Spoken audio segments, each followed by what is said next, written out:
Donc, bonjour à tous et bienvenue sur le Learn and Earn Crypto Podcast. Et cette semaine, sur le podcast, toujours en compagnie de Mathieu, on vous parle de, je m'en ai dit Batwoman, mais de crypto et ses acolytes. Donc, sur ce, oh yes!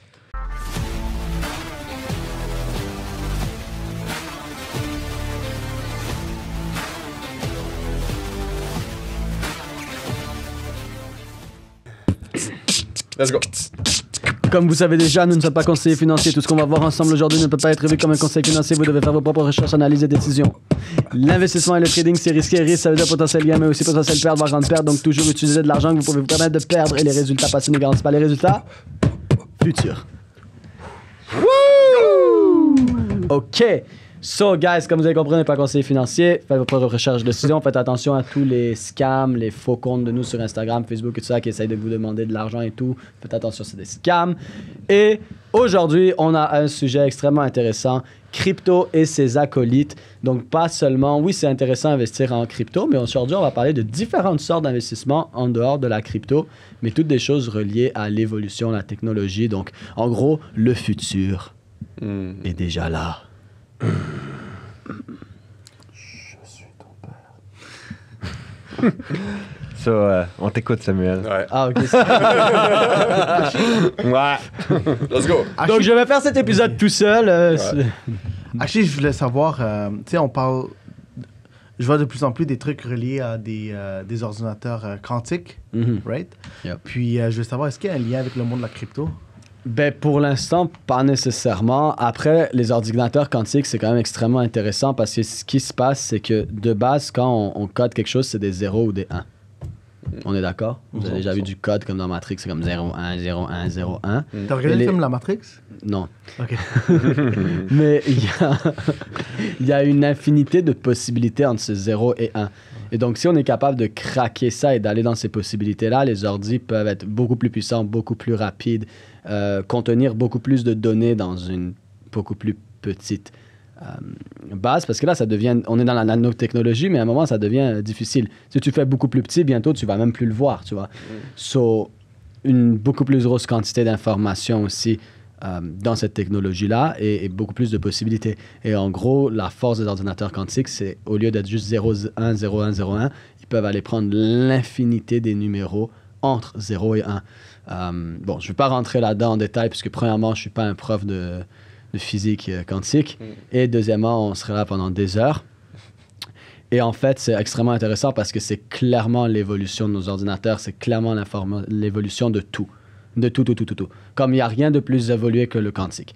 Quand on parle d'ordinateur quantique et tout ça, comme la blockchain, même la blockchain de Bitcoin, c'est un bébé à côté d'un ordinateur quantique. Un ordinateur quantique assez fort, il hack la blockchain de Bitcoin, il lui fait faire 58 tours et il lui donne un coup de pied dans le cul. OK? Comme c'est... Le truc, c'est qu'on n'a pas d'ordinateur quantique assez fort pour l'instant, mais dernièrement, c'est quand même impressionnant parce que la force des ordinateurs quantiques, je pense qu'il y a le calcul en QTBS, genre Quantum Cubes ou quelque chose comme ça. Et là, les derniers, c'était comme 50 ou 60. Et il y a une compagnie maintenant qui est en train d'en développer un, qu'ils veulent... en fait, il y avait IBM qui était en train d'en développer un qui était 750 ou 800. Et il y a une autre compagnie qui a dit, moi, je vais faire 1500. Et donc, ça va extrêmement vite parce que 50, c'était il y a quelques années, là, tu tombes à 1500. Et si je me trompe pas, c'est une hypothèse, mais j'avais vu quelqu'un qui avait fait le calcul et l'hypothèse, c'est que autour de 15-20 000, tu hacks la blockchain de Bitcoin. Mais c'est quelque chose comme ça. Mais en tout cas, donc, quand on parle d'ordinateur quantique, c'est sûr que c'est le futur. Les compagnies qui développent ça, ça va être des investissements absolument incroyables à faire dans ces compagnies-là. Et c'est déjà des compagnies connues. Là, IBM sont en train de travailler dessus. Google sont en train de travailler dessus. La compagnie, par exemple, qui fait celui à 1500, j'ai oublié le nom justement parce que c'est une start-up. Ça pourrait être une start-up intéressante parce que s'ils arrivent, ça veut dire qu'ils vont faire quelque chose de plus puissant que IBM et Google sont en train de travailler. Donc, ils vont prendre de la place dans ce monde. Ils se feront racheter par IBM. Par IBM ou par Ouais, Google, c'est ça, ils vont se faire racheter, c'est ça. Mais c'est extrêmement intéressant à voir et ça peut nous amener justement, tu sais, la crypto, mais c'est de penser, quand tu penses à la crypto, quand tu penses à ces investissements du futur, quelle compagnie développe ça? Tu vois, c'est quoi le futur? Parce que dans la crypto, oui, tu peux acheter de l'Ethereum et du Bitcoin, mais est-ce que Ethereum, présentement, comme il est, c'est vraiment le futur du futur? Honnêtement, Chainlink fait, côté futur et amélioration, fait des choses très intéressantes. Mais il y a beaucoup de projets qui sont en train d'être liés à l'intelligence artificielle, à la réalité augmentée, au métaverse et tout ça, dans la crypto, qui ne sont pas encore aussi gros, mais qui font, pour moi, plus partie du futur que même des gros projets éventuellement. Donc, c'est toujours se poser cette question-là. Comment les choses vont être faites dans 20 ans? Comment les choses vont être faites dans 30 ans? C'est quoi le futur? Autant quand tu regardes des actions de compagnies qui sont dans des stocks ou des cryptos, et c'est la question que tu veux te poser. Parce qu'il y a des cryptos, comme je dis, qui font des trucs incroyables. Il y a des compagnies qui développent des trucs incroyables comme les ordinateurs quantiques. Il y a des compagnies maintenant qui sont en train de développer des cœurs printés par une imprimante 3D. Ils prennent des cellules de ta peau, ils dupliquent un liquide fait à partir de ces cellules de ta peau et ils sont capables d'imprimer avec ce liquide-là un cœur. Ben, c'est pas encore finalisé, c'est des prototypes qui répliquent exactement ton cœur. So, imagine, tu as un problème au cœur, tu as 65 ans, tu étais censé te faire changer le cœur par quelqu'un d'autre. Il serait capable de répliquer ton cœur quand il avait 20 ans et de te le changer. Et donc, c'est que littéralement, ce serait une copie conforme de ton cœur à 20 ans. Et donc, ton corps l'absorbe automatiquement parce que c'est ton cœur à 20 ans. Des trucs de malades comme ça qu'ils sont en train de faire. Et cette même compagnie-là, ils prennent un morceau de ta peau, ils créent le liquide et ils le sprayent sur toi pour les grands brûlés. Tu sais, vous savez, les grands brûlés, que comme c'est fini, là, les pompiers, tu vois plus leur visage et tout. Et puis, avant, maintenant, ils mettent de la peau sur toi. C'est de la peau de cadavre qu'ils mettent pour pas que ça s'infecte. Hein. Après, ça cicatrise, c'était dégueulasse.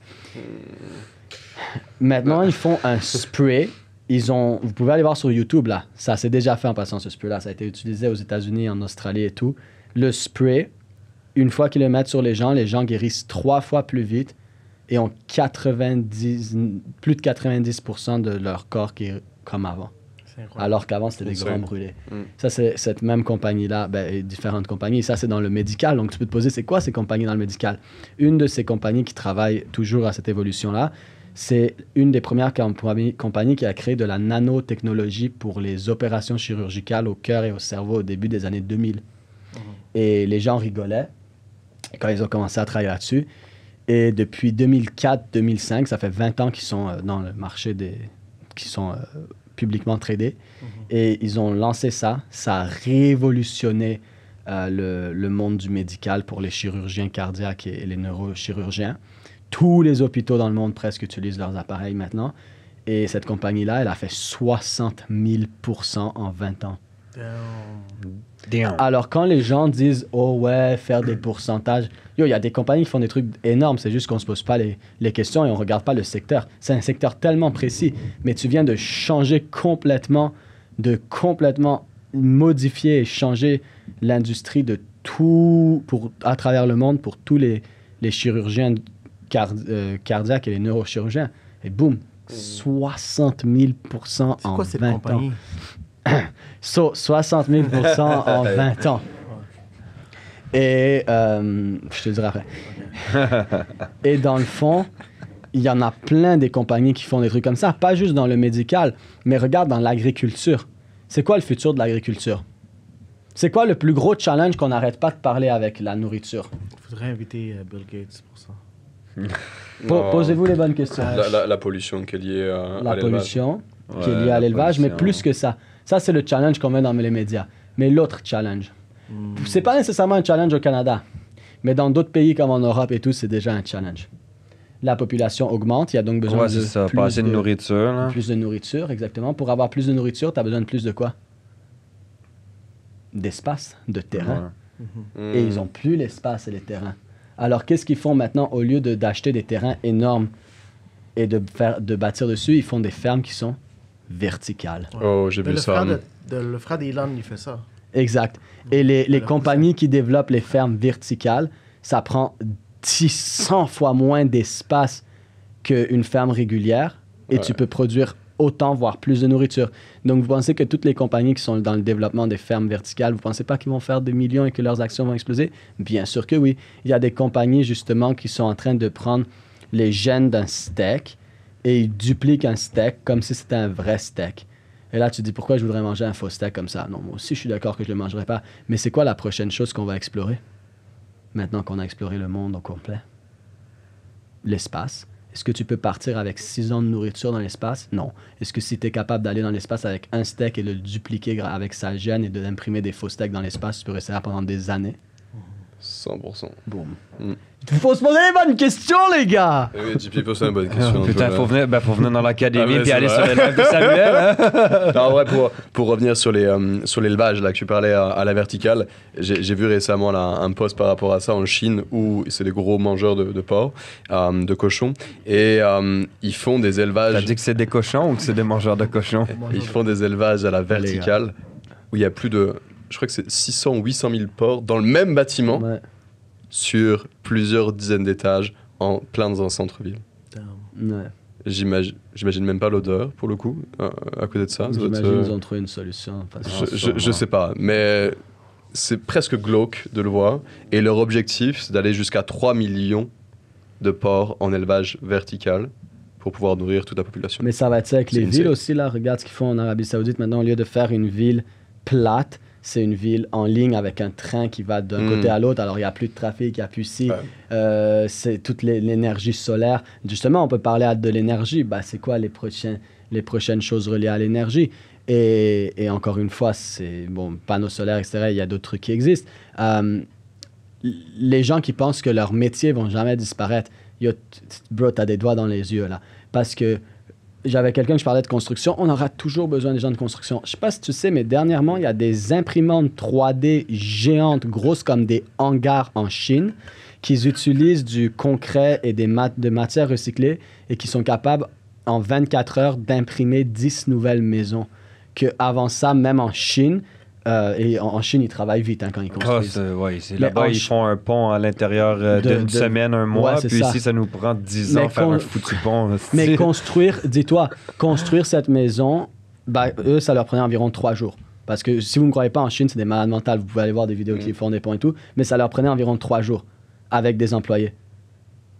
Là, ça leur prend quelques heures faire une maison parce qu'ils font une maison à environ 2h30 sans C'est employés.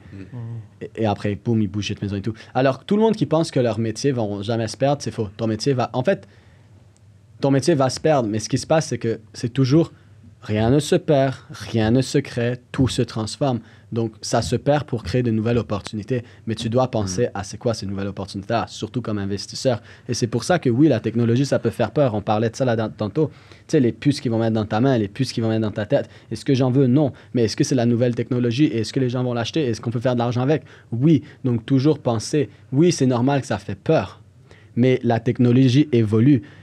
Guys, il y a un jour quelqu'un qui a inventé une putain de roue en bois. Et ensuite, ils ont fait des chariots tirés par des chevaux. Et ça a amené à des voitures. C'était l'avancée technologique à ce moment-là. La nouvelle technologie à ce moment-là, c'est le gars qui a inventé une roue. Mais pour nous, dans notre tête, technologie égale se téléporter. Puis les gens pensent toujours de technologie. Mais non, l'évolution technologique, la personne qui a créé une roue, qui avait permis d'ensuite avoir un chariot, ça, c'était l'évolution technologique à cette époque-là. Comme les tracteurs ont été l'évolution des gens qui le faisaient à la main. Exactement. 100%. Alors, quand on parle d'évolution technologique, regardez tout ce qu'on vient de parler maintenant, tous ces trucs incroyables qui peuvent nous ramener énormément d'argent, c'est que de l'évolution technologique, que ce soit dans le médical, que ce soit dans la santé, dans la médical et santé, que ce soit dans l'agriculture, que ce soit dans l'énergie, que ce soit dans la construction. Voilà. Ouais, la question qu'on peut se poser à ce niveau-là, c'est comment est-ce qu'on voit notre avenir et notre futur et qu'est-ce qui va être le plus impactant qu'on n'a pas encore aujourd'hui, qui n'est pas encore assez développé, qu'est-ce qu'il sera encore plus par la suite et quels sont les projets qui vont venir construire cette suite-là, ce niveau 2 et comment est-ce qu'on peut investir à l'intérieur en fin de compte. Exact. Parce qu'il y aura toujours des opportunités. Les gens, ils regardent Bitcoin à 10 000 $, ils disent « Oh mon Dieu, j'ai manqué Bitcoin à 10 000 $. Puis avant, ils disent « Oh mon Dieu, j'ai Bitcoin à 1 000 $. Puis avant, « Oh, j'ai manqué Bitcoin à 100 $. Oh, j'ai manqué Apple, ou ci, ou ça. » Guys, si tu es en train de conduire et tu regardes dans ton rétroviseur, tu vas faire un accident. C'est pour ça que le pare-brise est plus grand que le rétroviseur, parce que tu es censé regarder en avant, pas en arrière. Si tu conduis toute ta vie en regardant dans le rétroviseur, en regardant en arrière, tu vas faire un accident. Alors, quand tu regardes en arrière, tu es toujours en retard. Quand tu regardes en arrière, tu as toujours tort. Quand tu regardes en avant, tu es toujours en avance, tu as toujours raison. Donc, décide maintenant, est-ce que tu veux regarder en arrière ou en avant? Bien sûr, il y a des projets qui sont finis, mais la plupart des projets que tu penses qui sont finis ne sont pas finis. C'est juste que tu te concentres sur en arrière au lieu d'en avant. Tu vois, si exemple, je regarde, c'est quoi le futur pour Bitcoin dans ce monde d'évolution technologique? Il a encore très bien sa place, on est d'accord. Mais si je regarde Bitcoin à 10 000 $, je suis trop tard. Si je regarde Bitcoin à 100 000 $, je suis bien en avance. Il y a toujours deux façons de regarder les choses. Tant que le projet ou la compagnie fait du sens pour le futur. Si tu regardes Sears ou des compagnies comme ça, mais ils n'avaient plus rien. Mais il y a un moment où si tu avais regardé Sears et leur futur en avant, tu aurais fait des millions. Même si maintenant ils ont fait faillite. Donc ça, c'est normal parce que les choses évoluent et ceux qui n'évoluent pas, ben, disparaissent. Wow! C'était excellent comme podcast. C'est un monologue, mais j'ai bien aimé. Donc sur ça, guys, très belle explication. venez Merci sur à toi. les lives samedi avec Samuel. Vous allez apprendre beaucoup de choses comme ça dans Ils sont gratuits en plus. Ouais, dans le Aucune groupe excuse. Facebook. Tous les samedis matins. Ils sont gratuits? Dans Les le groupe lives le Facebook. samedi matin dans le groupe Facebook, 10h de Montréal, 16h de Paris, 1h avec moi, révision des marchés directement dans le groupe Facebook. C'est gratuit, ouvert à tous. Tu as juste à rejoindre le groupe Facebook. Donc, donne-toi les moyens et l'univers t'aidera. Et voilà. That's it. Sur ce...